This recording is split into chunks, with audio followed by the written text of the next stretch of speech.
ഇന്ന് ഞാനിവിടെ ബ്രൊക്കോളി ചേർത്ത ഫ്രൈഡ് റൈസ് ആണ് ഉണ്ടാക്കാൻ പോകുന്നത്. അതിന് വേണ്ടിയിട്ട് ബസ്മതി റൈസ് ഞാനിവിടെ വേവിച്ച് വെച്ചിട്ടുണ്ട്. ഇത് ഏകദേശം ഒരു 3.5 കപ്പ് ഉണ്ട്.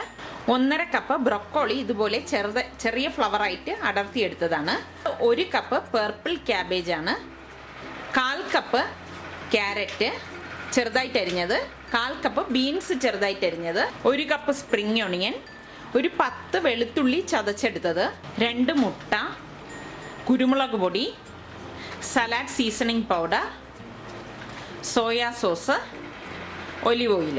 പാൻ അടുപ്പത്ത് വെച്ച് ചൂടാകുമ്പോഴേക്ക് 2 ടേബിൾ സ്പൂൺ ഒലിവ് ഓയിൽ ഒഴിച്ചു കൊടുക്കാം. ഇതിലേക്ക് ഈ മുട്ട പൊട്ടിച്ചൊഴിക്കാം. ആവശ്യത്തിനുള്ള ഉപ്പിട്ട് കൊടുക്കാം. കുരുമുളക് പൊടി ഇട്ട് കൊടുക്കാം.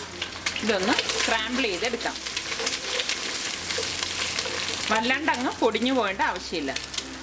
സ്ക്രാമ്പിൾ ചെയ്ത മുട്ട ഇതിൽ നിന്ന് എടുത്ത് മാറ്റാം. ഇതേ പാനിലേക്ക് തന്നെ വീണ്ടും 2 ടേബിൾ സ്പൂൺ ഒലിവ് ഓയിൽ ഒഴിച്ചു കൊടുക്കാം. വെളുത്തുള്ളി ഇതിലേക്ക് ചേർത്ത് കൊടുക്കാം. ഇതോടൊപ്പം തന്നെ beans, carrot, purple cabbage, broccoli ഇത്രയും ചേർത്ത് നന്നായി ഇത് മിക്സ് ചെയ്ത് കൊടുക്കാം. ഫ്ലെയിം കൂട്ടിയിട്ട് ഇത് മിക്സ് ചെയ്തെടുക്കണം. ഇതിൻ്റെ കളറ് നഷ്ടപ്പെടരുത്. ഇതിലേക്ക് ആവശ്യത്തിനുള്ള ഉപ്പ് ചേർത്ത് കൊടുക്കാം. ഇതിലേക്ക് എടുത്തു വെച്ചിരിക്കുന്ന സലാഡ് സീസണിംഗ് പൗഡർ ചേർത്ത് കൊടുക്കാം. 1 ടീസ്പൂൺ കുരുമുളക് ഇതിലേക്ക് ചേർത്ത് കൊടുക്കാം. നന്നായിട്ടിത് മിക്സ് ചെയ്ത് കൊടുക്കാം. 1 ടീസ്പൂൺ സോയാ സോസ് ഇതിലേക്ക് ഒഴിച്ചു കൊടുക്കാം. എടുത്തു വെച്ചിരിക്കുന്ന റൈസ് ഇതിലേക്ക് ചേർത്ത് മിക്സ് ചെയ്ത് കൊടുക്കാം.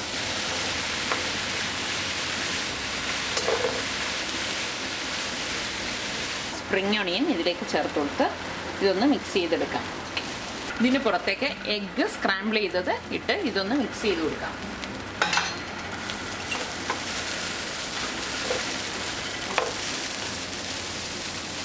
ഗ്യാസ് ഓഫ് ചെയ്ത് ഇതിനി സെർവിങ് ഡിഷിലേക്ക് മാറ്റാം.